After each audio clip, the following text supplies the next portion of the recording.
Bem-vindos ao nosso canal. Na creepypasta de hoje vamos dissecar as difíceis relações entre mães e filhos. Até onde as diferenças de gerações podem influenciar essas relações? Quais as consequências temos ao não entender como funciona a mente de uma mãe?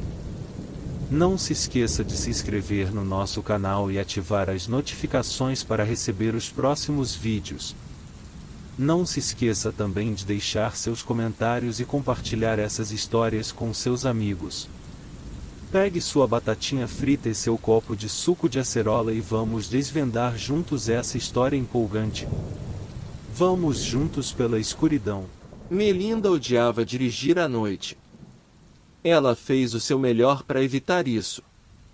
Viagens curtas até a loja se percebesse que acabaram os absorventes ou não tivesse nada para o jantar depois de chegar em casa, esse tipo de coisa acontecia às vezes. Mas ela fez o seu melhor para não sair depois de escurecer, ao menos que alguém estivesse vindo buscá-la. Então, naturalmente, ela encontrou-se na viagem mais longa de sua vida esta noite, sem lua, poucas estrelas, com nuvens rodopiando no céu acima, e acres de florestas nos dois lados. Como todas as coisas desagradáveis na sua vida, essa era a culpa do seu pai. Ela não o via ou falava com o idiota há 15 anos, mas essa noite, logo depois de dormir, não, isso tá errado. Seria ontem por esta hora. De repente, seu celular tocou, e a voz dele estava na outra linha. Eu preciso de você, Meli. Por favor, vem agora. Ele disse apenas isso, e então a linha morreu. O velho imbecil estava provavelmente bêbado, mas ele nunca ligou para ela antes, não desde que ela era criança, e ele ainda tentava convencer a mãe dela a aceitá-lo de volta. Parecia que ela tinha sonhado acordando para ouvir a voz dele de novo depois de todos esses anos. Parece que ele estava chorando. Sua voz soou exatamente como da última vez que ela a ouviu. Como num sonho, ela se pôs de pé, se vestiu e entrou no carro. Ela estava bem longe da cidade, na metade do caminho para a casa dele, quando percebeu que não tinha como saber se ele pelo menos ainda morava lá. Ela recebeu notícias de onde ele estava pela sua mãe de tempos em tempos através dos anos. A última vez que ouviu sua mãe falar dele foi há 7 anos atrás. Teria ele ficado em apenas um lugar por tanto tempo? Não pelo que ela recordava. Ela tinha 7 anos quando sua mãe finalmente se cansou e o botou para fora. Antes disso, era uma mudança por mês. A casa que eles tinham vivido era a estadia mais longa em um lugar só, 16 meses completos. Se transformou em 2 anos depois disso, e então a próxima casa tinha sido a que ela deixou quando se mudou por conta própria. Em todo esse tempo, ela teve notícias dele raramente, no máximo, e finalmente decidiu que era melhor simplesmente esquecer ele. Até esta noite. Ela havia descoberto, depois de 2 horas de viagem, que estava certa em se perguntar se ele ainda morava no mesmo lugar. Seu último endereço conhecido era um apartamento incompleto em uma área de baixa renda da cidade em que ela cresceu. Seria ele o número 24 ou o número 42? Talvez fosse o 14. Definitivamente tinha um 4. Não importa, seu nome não estava em nenhuma das campainhas. Desgraçado! O seu pai bêbado ligou para ela de noite, quase exigindo que ela fosse até ele por razões que ele não considerava nem importantes o suficiente para dizê-la pelo telefone, e então simplesmente esperou que ela soubesse onde ele vive agora. Em um turbilhão de raiva, ela se virou e marchou de volta pro cara, batendo a porta e começando a ir na direção em que veio. Ela estava tão puta que nem mesmo olhou para onde estava indo e perdeu o caminho de volta. A próxima coisa que ela soube foi que estava nesse trecho solitário de estrada. Pouquíssimos carros, mas ela se confortou com o fato que passaria por um a cada meia hora mais ou menos. Seu relógio do painel mostrava 2 horas e 27 minutos da madrugada. Ela tinha dirigido por mais de 5 horas desde que deixou sua casa. De noite. A cada 5 minutos ou quase isso, ela checava o celular. Até perceber que estava perdida, ela tinha checado o celular e não encontrou absolutamente nenhum bar. Ela até mesmo parou em um posto de gasolina, fechado, é claro, só para ter certeza que haveria algum serviço por aqui em algum lugar, mas nada. Olhe para a sua vida, Mélie, ela pensou. Você já passou dos 30, odeia seu trabalho, você e sua mãe não se dão bem. Você não tem visto ou falado com seu pai em pouco menos da metade da sua vida. Você não tem tempo para os seus amigos ou para um relacionamento graças ao supracitado trabalho que você odeia. E agora aqui está você, presa em uma estrada em que nunca esteve antes, de noite, e sem nem poder ligar para o serviço de assistência asterisco sobrescrito uma, muito menos checar o Google Maps. Que moça esperta você é! Ela considerou brevemente parar e acenar para o próximo carro que passasse. Rapidamente percebeu a futilidade desse plano. Qualquer carro nessa estrada não teria nenhum serviço também. Então não havia nada que pudesse fazer. Ela teria que dirigir até ver uma casa. Se sentiria mal por acordar alguém, mas não havia escolha. Ela precisava encontrar seu caminho de volta para a estrada principal. Mas por enquanto, tudo que ela conseguia ver dos dois lados eram árvores. Quilômetro após quilômetro de árvores. Nenhuma luz brilhando através dos galhos. Nenhum sinal que alguém já tenha estado aqui antes, exceto que havia uma estrada e, obviamente, pessoas estavam dirigindo nela. Nem mesmo havia alguma placa sem ser as marcações de quilometragem. Teria ela realmente encontrado o meio do nada? Ela estava justamente no meio desse pensamento quando seus faróis iluminaram algo na estrada, um sinal quadrado de madeira, obviamente feito por alguém que não seja o governo. Isso não era um sinal de posto, restaurante, pousada, ou uma placa de quilometragem, ou uma marcação de distância. Parecia o tipo de placa advertindo que uma empresa privada estava por perto. Ela desacelerou para ler. Estalagem da vovó Royce. Venha passar a noite na vovó. Ela tomará conta de você. Pensão completa. Preços baixos. Próxima saída. Seu coração acelerou. Ela certamente não estava interessada em passar uma noite na vovó Royce, mas todo negócio tem um telefone. Pelo menos teria um mapa ou saberia o caminho de volta para a estrada. Decidiu parar por lá. Ela quase perdeu o caminho. A estalagem da vovó Royce estava oculta atrás de uma longa e suja estrada de terra, isolada em meio às árvores. Ela tinha quase passado da pequena estrada suja antes de perceber que estava lá. Ela derrapou em uma parada e entrou. A casinha estava bem à frente. Eram 2 andares e aparentava ter de 8 a 10 quartos. Grande para uma casa, mas pequena para qualquer coisa anunciando pensão completa. Ela chegou mais perto e procurou por uma placa de vaga. Nada. Não é que a placa não estava iluminada, não havia placa alguma. A luz da varanda estava acesa e a frente da construção estava iluminada por ela e por seus próprios refletores. Nenhuma placa de qualquer tipo.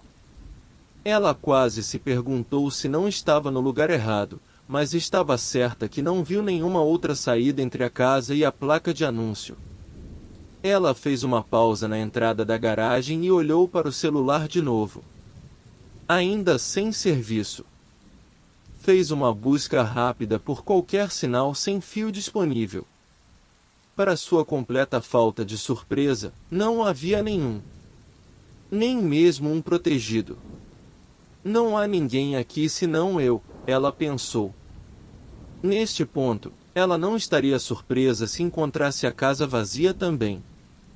Mas a luz estava acesa e isso deveria ser uma estalagem. Alguém estaria tripulando o balcão de atendimento. Ela saiu do carro e se dirigiu para a varanda da frente.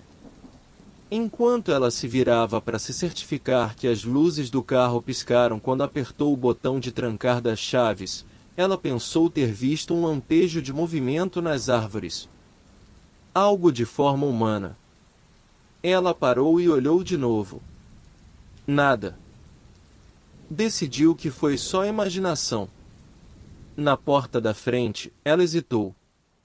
Se fosse realmente uma estalagem, ela deveria estar livre para entrar, mas se fosse a casa errada? Se ela tentasse abrir a porta e simplesmente entrasse, poderia se ver presa aqui, no cu do Judas. Asterisco. Cautelosamente, ela tentou girar a maçaneta. Girou. Pressionou gentilmente a porta. Se abriu. Alívio fluiu através dela quando viu que estava em uma pequena, mas bondosamente decorada sala de estar, que obviamente tinha sido reaproveitada como área de admissão. Um balcão pitoresco com um livro de visitas, Honest to God, tinha sido colocado no canto direito e algumas cadeiras tinham sido postas junto com revistas em uma mesa. Ela leu os títulos brevemente: Mademoiselle, Livro Azul, A Nova Vida no Campo, Artes e Arquitetura, antes de direcionar sua atenção ao pequeno balcão. Não havia computador. Isso era um toque fofo. Era como se a casa fosse de uma era passada. Talvez a velha vovó Royce realmente não gostasse de tecnologia moderna. Havia, contudo, um pequeno sino, assim como teria sido em 1929. Não era nem o tipo prateado que você bate para tocar, era uma sineta pequena de porcelana. Esse lugar estava começando a parecer muito fofo para ela.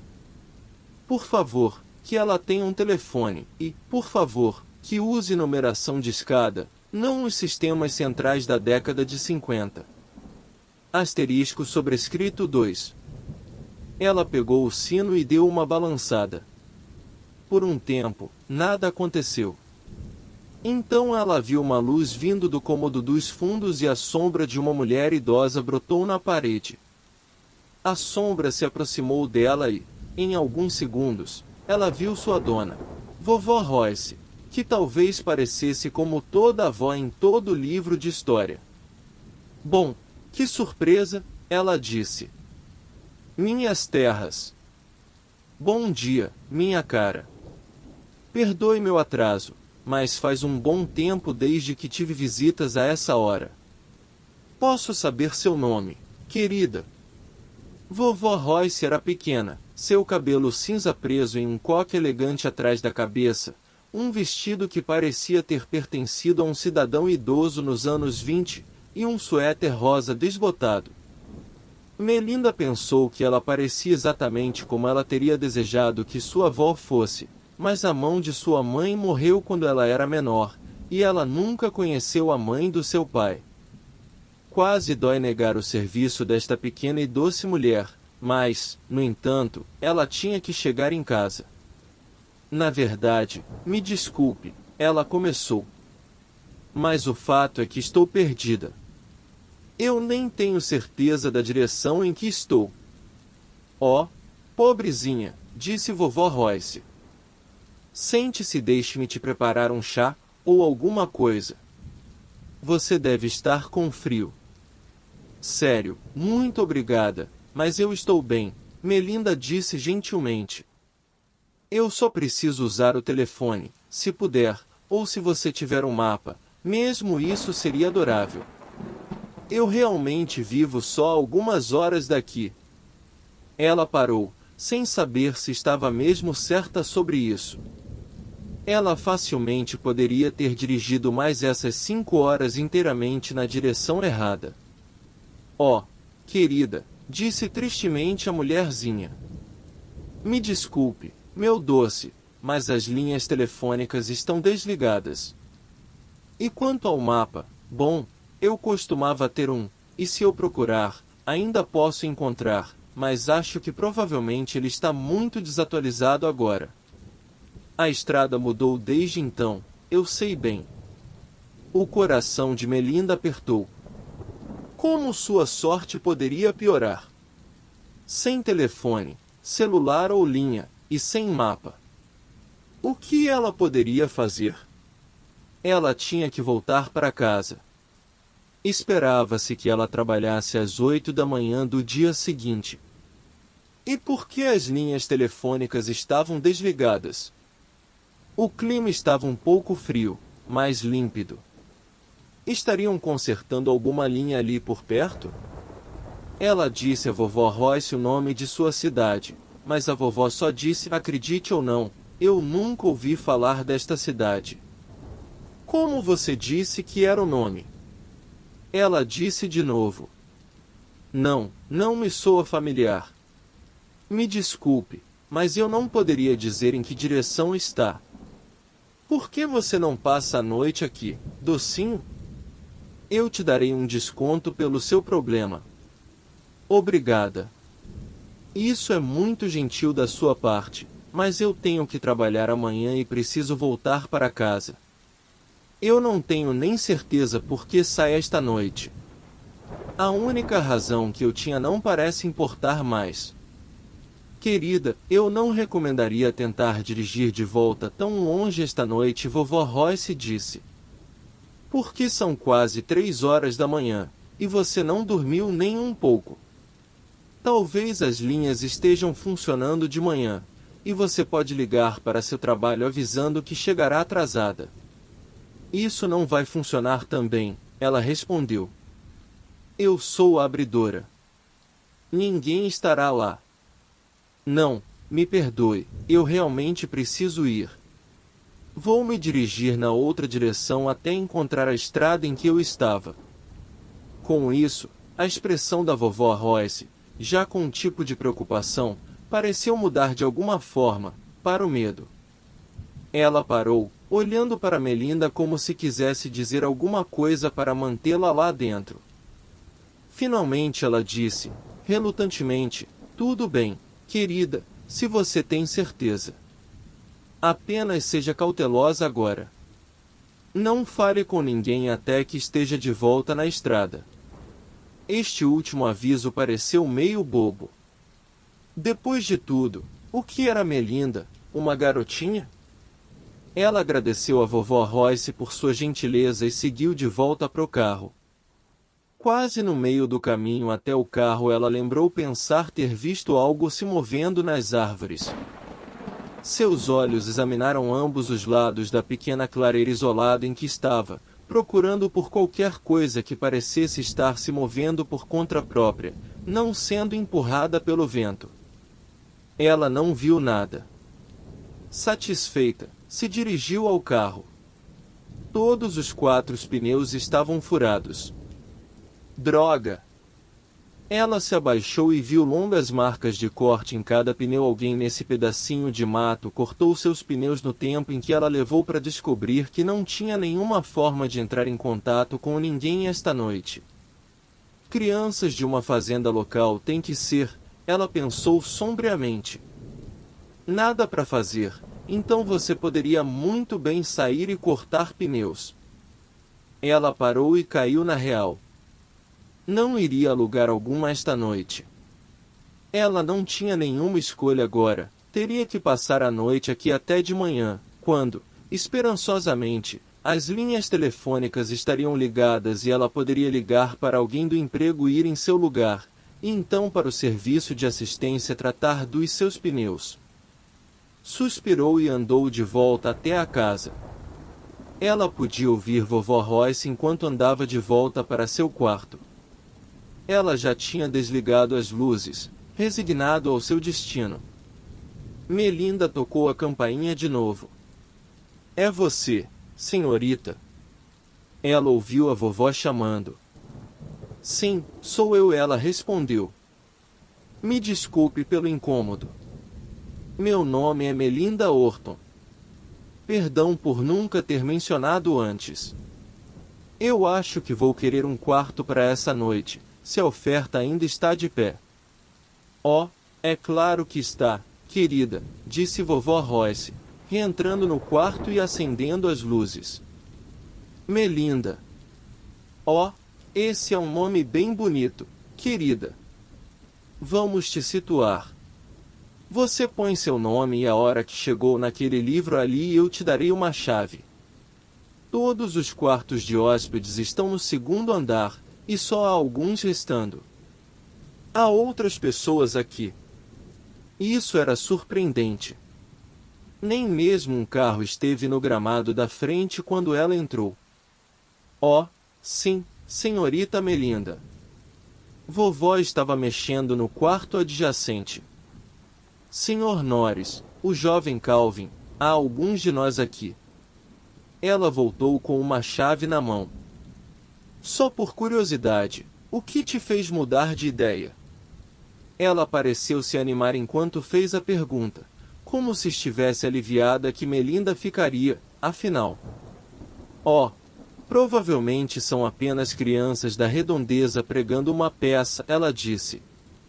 Mas eu encontrei meus pneus rasgados. Vovó parou de repente, sua face com um misto de interesse e preocupação. Então ela retomou, como se nada estivesse errado. Nada precisa ser feito, eu presumo, ela disse, com um desvio de tristeza. Bom, não até de manhã, de qualquer maneira, disse Melinda. Então as linhas estarão ligadas, esperançosamente. Oh, disse vovó Royce, distraidamente. Sim, esperemos que sim. Ela levou Melinda pela escada escura até um corredor vazio, quieto. Ou talvez não tão quieto. De uma das extremidades do corredor, veio o som abafado de alguém chorando. Seja lá o que fosse, estava chorando de forma suave, não com raiva, ou petulância, ou medo, mas uma tristeza profunda. Soava como se chorar fosse algo que essa pessoa estava acostumada, mas ainda não era capaz de parar. Quem é esse? Ela perguntou, apontando na direção em que o choro estava vindo. Oh, não dê atenção a isso, querida, disse a vovó. É apenas o Sr. Norris. Ele tem estado assim há algum tempo. Um homem idoso, você compreende. Não está tudo lá. Ela deu uma batidinha de leve em sua têmpora. Eu entendo, Melinda respondeu, mas perguntou-se como um homem idoso, sem muita coordenação, poderia acabar em uma estalagem. Ele está aqui há muito tempo. Um bom tempo, eu diria. Respondeu vovó. Realmente não recordo quanto tempo, exatamente. Como ele paga pelo quarto e a hospedagem? Eu acho que ele não dirige, ela disse para a mulher idosa. Na verdade, não parece que qualquer um aqui tenha carro. A vovó começou assim, olhando quase com uma expressão envergonhada. Oh, bom, ela disse. Esse tipo de coisa é da conta dos hóspedes. Eu não pergunto sobre essas coisas. Ela girou a chave na fechadura do quarto de Melinda, e abriu a porta. Ligando a luz, ela mostrou a Melinda o pequeno quarto exótico. Melinda pensou que parecia como entrar no passado. Ela podia jurar que esse quarto teria parecido moderno no começo dos anos 50, no mínimo. Pensando bem, poderia ser todo o resto desse lugar, ela pensou. Sem serviço de internet, sem computador, a sineta antiga. E essas revistas, elas pareciam novas, mas... Esse pensamento foi interrompido quando a vovó pôs a chave na cabeceira e começou com as instruções. Agora, o banheiro está no final deste corredor. Você compartilhará com o andar inteiro, então por favor, tenha isso em mente se precisar ir. Há um esquema do chuveiro na porta também. Primeiro a chegar, primeiro a se servir. Só adicione seu nome na primeira linha disponível e essa é a ordem em que os banhos estão. Eu não me preocuparia se fosse você, todavia. Tenho certeza que será a primeira linha.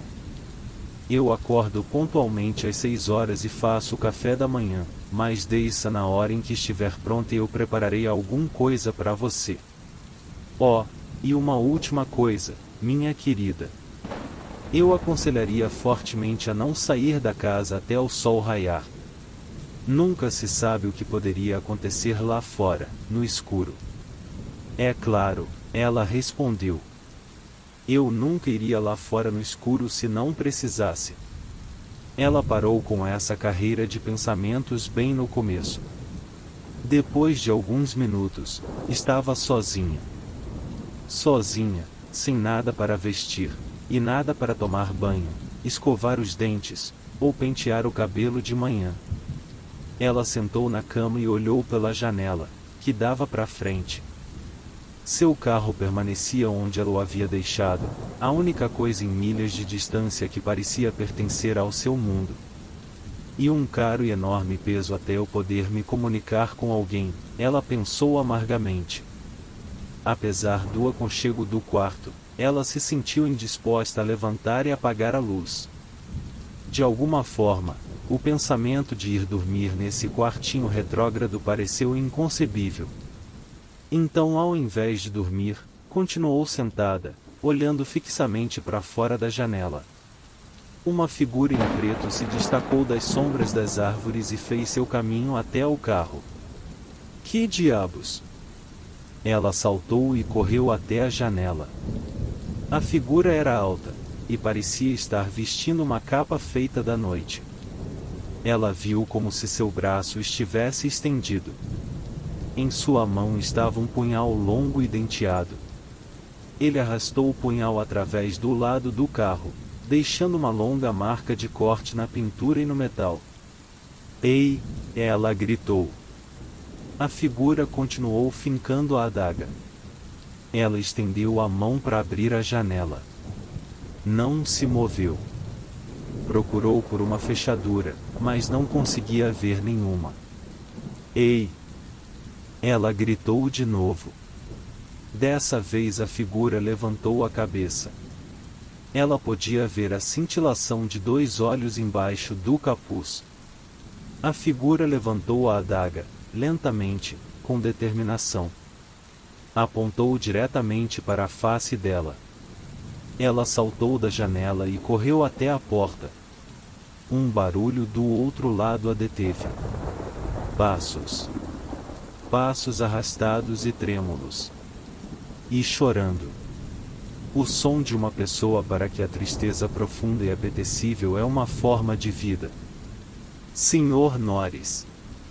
Ela esperou. De alguma forma, ela simplesmente sentiu que deveria deixar o velho homem passar antes que abrisse a porta. Antes que ele chegasse bem longe, porém, ela ouviu outros passos, esses bem mais rápidos e leves, subindo a escada e parando perto da porta do seu quarto. Pare, chiou vovó Royce. Volte para o seu quarto agora. Você sabe bem. Ela não pode vê-lo ainda. Espero que ela não tenha que ver, de qualquer forma. Agora volte para lá. Você não tem nada a ser feito a esta hora. Mas o que? Como esta adorável senhora poderia falar com outro ser humano desta forma, muito menos com um idoso com uma mente obscura? Ela quase abriu a porta naquele momento, mas de alguma forma sua mão parou e esperou até que o homem, embaralhado e chorando, tivesse feito seu caminho de volta pelo corredor. Ouviu a porta dele abrir. Ela abriu sua própria porta bem a tempo de ver seu pé, calçado em uma pantufa gasta, deslizar em seu quarto. A porta fechou suavemente atrás dele. Pobre homem, ela pensou. Mas agora ela estava determinada a descobrir o que estava acontecendo. O punk com fantasia de Halloween lá fora destruindo seu carro, seguido pela vovó gritando com o idoso, a fez começar a entender que nem tudo estava bem aqui. Ela desceu para a área de recepção, que estava completamente escura, exceto pela luz do luar e da varanda que entrava pela janela. Havia, porém, uma luz acesa perto do quarto de trás, do qual vovó Royce tinha saído antes. Melinda parou para dar uma olhada do lado de fora da janela da frente. O maníaco com a adaga estava em nenhum lugar a ser visto no momento, mas estava determinada que foi ele quem ela tinha visto se movendo através das árvores. Ele poderia ter me matado. Ela andou a passos largos na direção da luz, vendo que era a luz da cozinha. Continuou, esperando encontrar vovó Royce ainda fazendo seja lá o que os estalajadeiros fazem durante as primeiras horas da madrugada. Ao invés disso, ela encontrou a vovó sentada com um homem jovem, cerca de 20 anos. Ele tinha cabelo escuro e a barba do pescoço por fazer. Estava usando uma camisa de veludo marrom escuro com uma calça caque, junto com um chapéu do tipo porqui. Parecia pronto para ir vender jornais em uma esquina nos anos 30. Ele estiava tomando chá discretamente enquanto a vovó o repreendia do outro lado da mesa. Agora isso foi uma coisa horrível de se dizer, ela disse. Quando eu tinha a sua idade, jovens homens moderavam suas maneiras. Isso é ridículo, falando sobre a minha idade, murmurou o jovem com um sorriso de escárnio. E quantos anos você tem? Você pelo menos se lembra? Calvin Davidson, você é um problema, jovem, ela sibilou de volta. Nenhum dos dois tinha notado Melinda ainda. Um dia desses você dirá algo que vai se arrepender. Oh, vamos lá, vovó, o que eu poderia dizer que tornaria as coisas ficarem piores do que já são? Perguntou Calvin, quero dizer, olhe para o velho Mr. Norris lá em cima. Ambos somos VEHM. Olá, senhorita. Eu não sabia que tínhamos mais alguém aqui. Ele tinha acabado de ver Melinda. Olá, ela disse. Ela teve a sensação de que entrou em uma velha discussão que os dois tiveram muitas vezes, e que não dizia respeito a ela.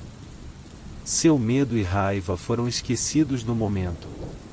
Calvin estava conversando com a vovó como uma criança mal-humorada, mas algo sobre o que eles estavam dizendo parecia errado. Posso ajudar, Melinda? Perguntou vovó Royce. Há algo de errado com seu quarto? Isso a trouxe de volta. Não, ela disse. O quarto está bom. Mas nada mais está. Digo, por que diabos você tem uma estalagem aqui, onde parece que ninguém nunca para? Por que a maioria dos quartos está cheio, mesmo quando o meu carro é o único lá fora? Por que eu ouvi você falando com Mr. Norris como se ele fosse um cão? E por que você gostaria de ter certeza que eu não ouvi? Ela não prosseguiu antes de Calvin interrompê-la. Céus, ela não está aqui nem por uma noite e consegue ver isso. Por que você deixou entrar, vovó? Por que você simplesmente não fecha a porta?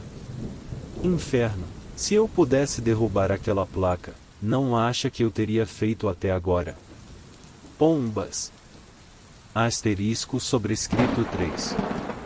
Tá aí algo que você não ouve muitos jovens dizerem, pensou Melinda. Ela decidiu ignorar Calvin no momento, pelo contrário. E além disso, há alguém lá fora. Ele é o maníaco que rasgou meus pneus e tem estado lá fora destruindo meu carro desde então. E você nem mesmo pode chamar a polícia.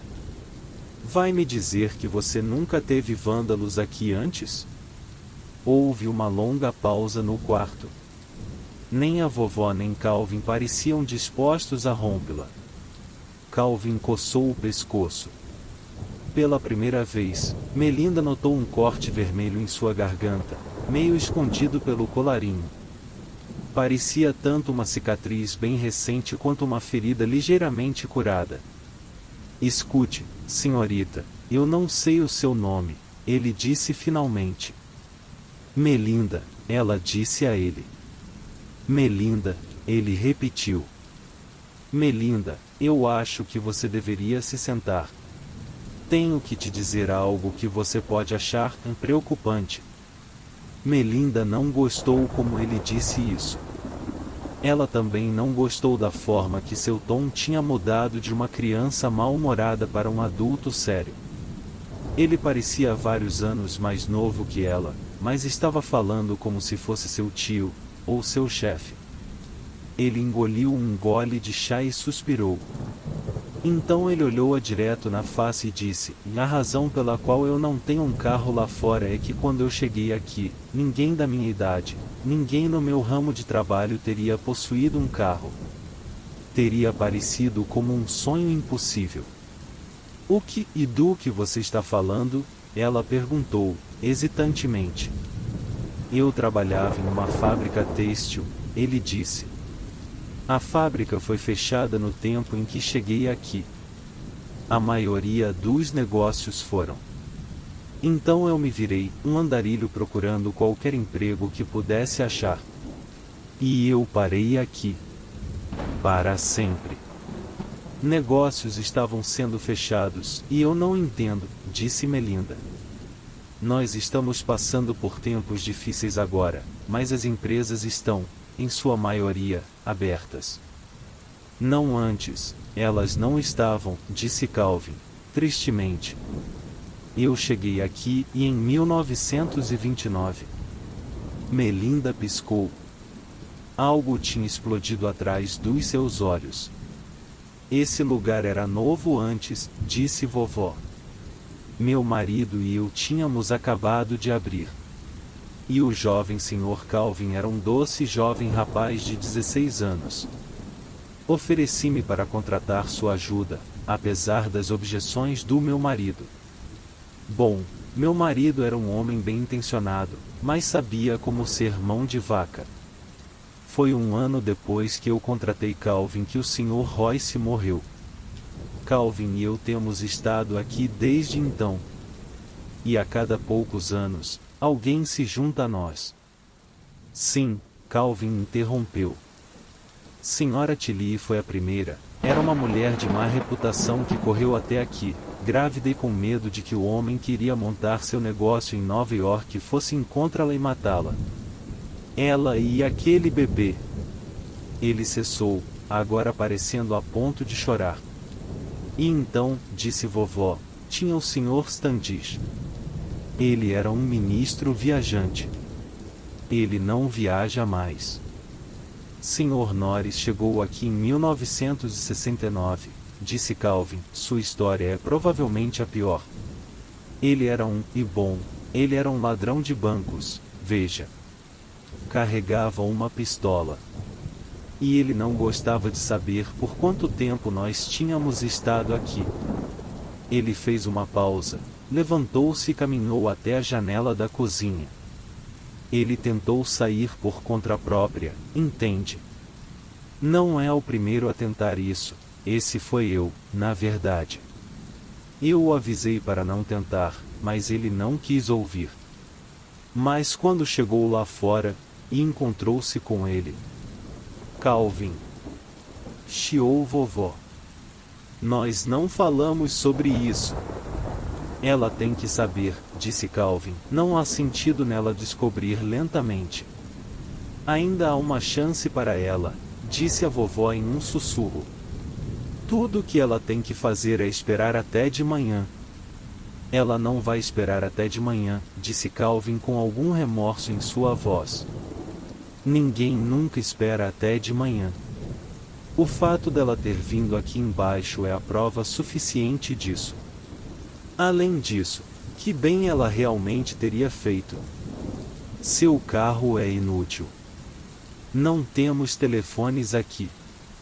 Não havia telefone quando este lugar cresceu e nunca haverá. Você sabe disso. Ok, todo mundo, pare. Melinda gritou, Basta!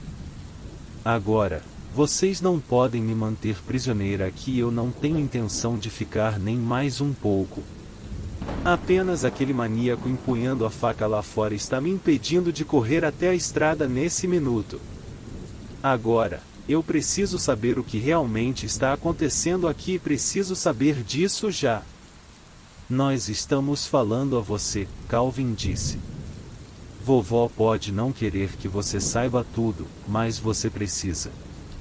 Por que você não vai embora? Oh, não estamos tentando te manter prisioneira. Eu nem mesmo ligo se você correr por aquela porta bem agora. Mas você nunca vai deixar essa casa novamente mais tarde. O inferno que eu não vou, gritou Melinda. Ouça, criança, disse vovó, levantando do seu lugar na mesa. Ouça, por favor.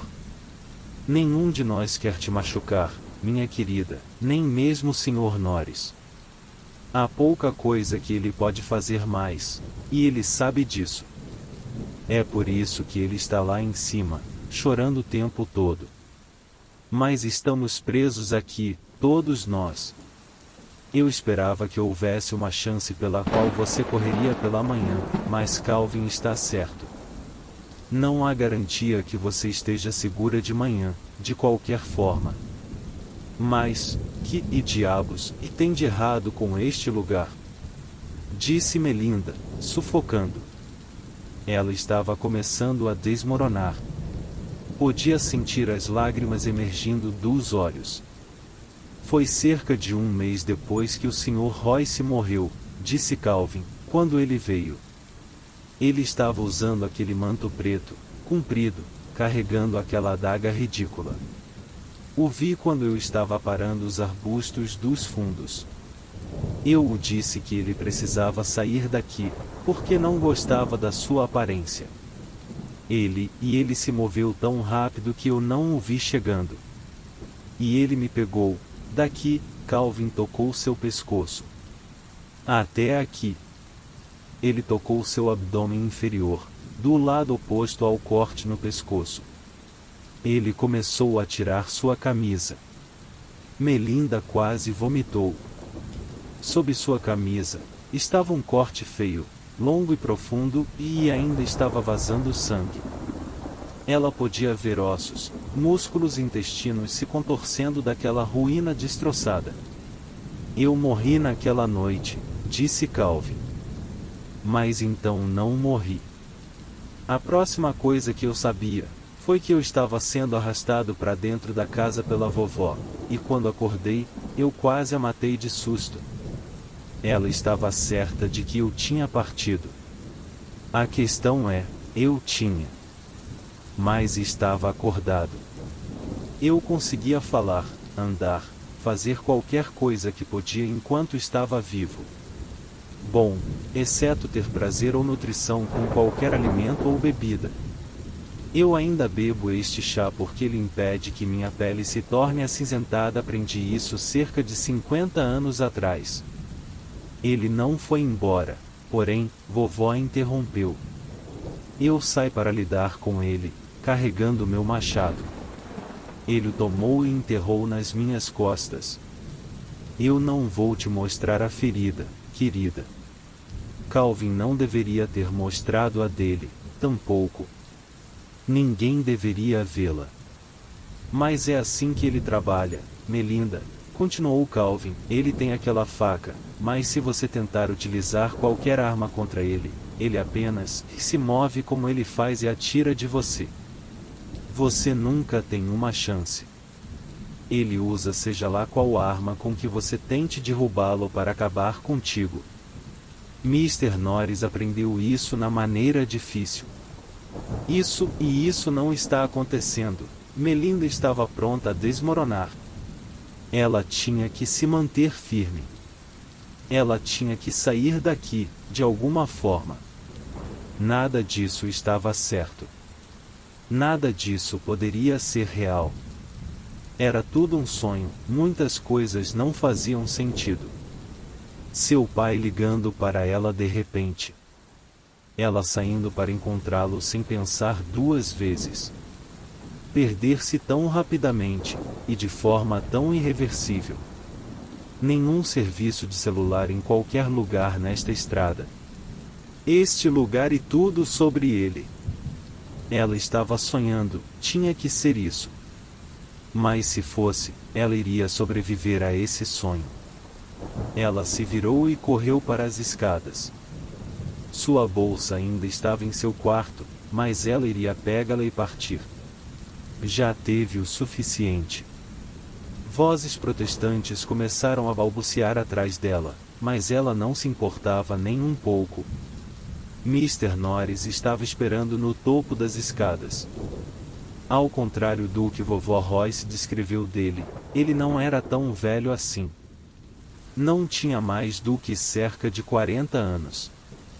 Mas ela viu instantaneamente o que a vovó quis dizer com "não está tudo lá".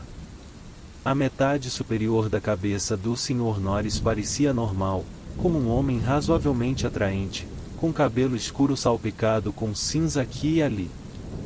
Seus olhos, de um verde claro, estavam úmidos com lágrimas frescas.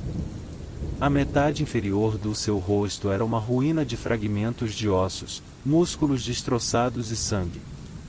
Muito sangue. O lado esquerdo do corpo estava igualmente destruído. Seus braços pendurados por alguns poucos tendões, o quadril estava justamente como seu rosto, uma confusão de osso e sangue.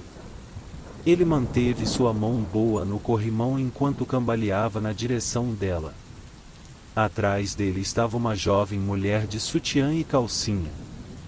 Seu estômago foi aberto, e olhando para fora da ferida, com olhos brilhantes e inteligentes, estavam os restos mutilados de um bebê. Melinda se virou e fugiu para a porta da frente. Sua mão tinha acabado de se fechar na maçaneta quando Calvin correu até ela, colocando suas mãos congelantes sobre a dela. "Eles não vão te machucar", ele disse rapidamente. "Mas ele vai.